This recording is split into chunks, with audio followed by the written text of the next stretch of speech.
السلام عليكم أصحاب سو دوادا maanta waxaan ka hadli doonaa mowduuc aad u gaaban oo ka hadlaya isbeddelka nolosha. Sidaan ognahay noloshu maaha mid meel kaliya taagan, mar walba iyo xilli walba u isbeddelaysa. Kadib qofka bini'aadamkii waxaa muhiim ah inuu diyaar u yahay isbeddelka nolosha.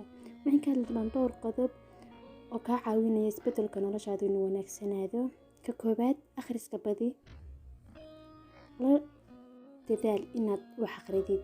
Ka labaad, naftaada la gaar noqo waqti si naftaada xisaabi, isweydii waxa kuu qabsoomay iyo waxaan kuu qabsoomin, halkaad doonaysa inaad gaadhid maad gaadhin mise maad gaadhin.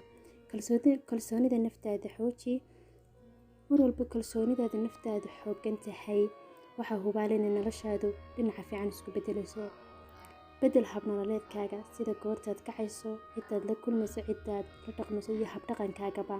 Ka faa'iidayso fursadaha weliba kuwa laga baqanayo ee dadku ayna ku dhacayn. Ilaahay kaalmayso mar walba. Allahumma a'inni calaa dhikrika wa shukrika wa xusni cibaadatika. Mar walba ku xidhnow Ilaahay. Asalaamu calaykum waraxmatullaahi wabarakaatuh. Aad baad u mahadsantihiin waqtigiina qaaliga.